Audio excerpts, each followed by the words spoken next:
حي على الفلاح.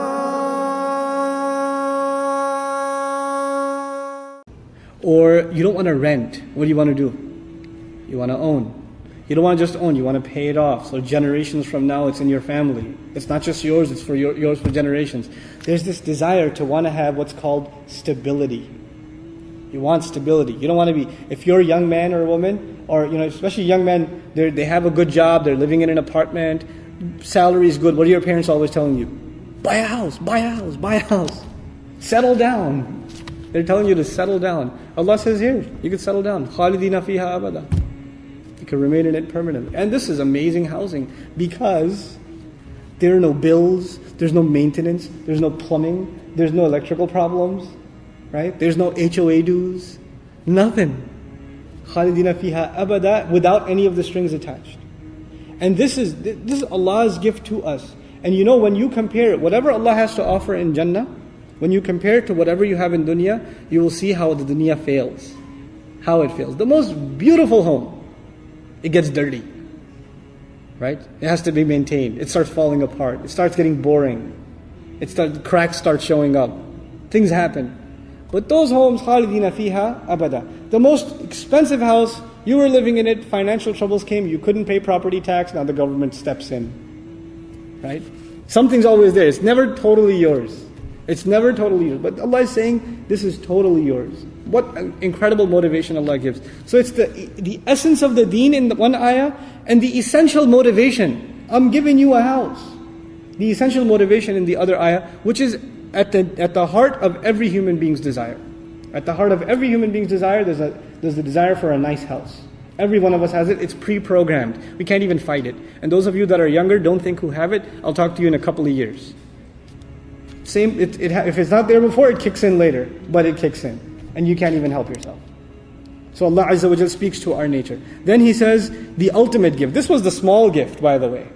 The ayah is going to get bigger. The bigger gift is coming. رَضِيَ اللَّهُ عَنْهُمْ. Allah will be satisfied with them. Allah will be pleased with them. This is Allah's promise to those who simply did what?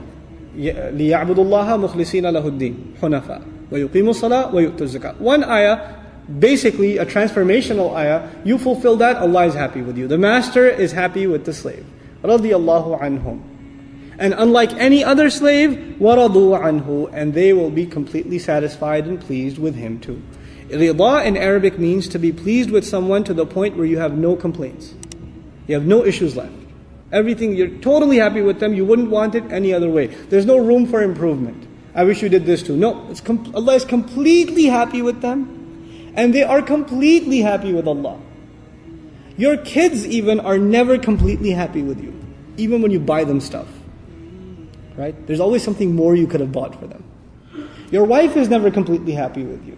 Your husband's never completely happy with you. Your parents are definitely never completely happy with you. Right? But Allah will be completely happy. It's an incredible gift. This gift makes you forget about the house and the Jannah and the gardens, because Allah, He built it up. You're thinking about this nice house. Let me tell you about even a bigger gift. And then imagine the way Allah will gift you, you will be so happy, no other thought will come in your mind. Even the most wealthy person, when they get everything they want, there's always something empty. Man, I want something more. I'm bored. They're completely satisfied with Him. And then at the end of this surah is something that ties to the beginning, and we conclude. ذَلِكَ لِمَنْ خَشِيَ رَبَّهُ. That is for the one who truly feared. Khashya. Khashya is in Arabic the fear of something greater than yourself. That's what khashya is, different from khawf. Khashya is the fear of something greater than yourself. That is for the one who truly feared his master. Khashya rabbahu. The one he worships and the one he is a slave to. The surah began with a discussion of how the world was fragmented. Munfakeen. The world was not going to be brought, these lines were not going to be drawn until Al-Bayyinah came. We started in the beginning talking about how when this revelation came, this revelation that came down in the night of power, how powerful the revelation itself was, that the world was divided into the people of La ilaha illallah and everybody else. The world was divided. But who were these people? Who truly feared their master. We said this in the beginning, I'll just reiterate it and I'm done. The word munfakina in the first ayah, لم يكن الذين كفروا من أهل الكتاب والمشركين منفكين حتى تأتيهم البينة. Infikak in Arabic, infak al-azam, like I said, when your bone is in the place in your shoulder and it's dislocated, that's called infak al-azam. The bone is dislocated because of weakness. It's a painful dislocation. This is the image given of people who said La ilaha illallah and disconnected themselves from their ways of kufr and shirk before Islam. It wasn't easy because their families were doing and their society was doing the same thing for thousands of years sometimes. Hundreds of thousands of years. Their citizenship, their respect, their dignity depended on their religious identity, and they walked away. They dislocated themselves from their religious identity when Bayyinah came, when this true, completely undeniable proof came. This is because they did not fear what's going to happen in that society.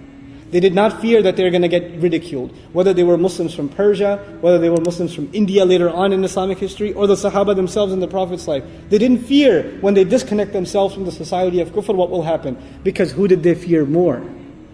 If they didn't fear the society, who were they fearing that they did that? ذَلِكَ لِمَنْ خَشِيَ رَبَّهُ. So it's connected with what came in the beginning. That infikak would never have happened. That separation would never have happened unless by a people who truly feared their master. May Allah Azza wa Jal make us of those who fear their masters. Assalamu alaikum wa rahmatullah. If you enjoyed this video, please do share it with friends and family. If you want to see more videos from this series, click on the box at the top. If you want to see other videos, click on the box at the bottom. And don't forget to hit the subscribe button. Thanks.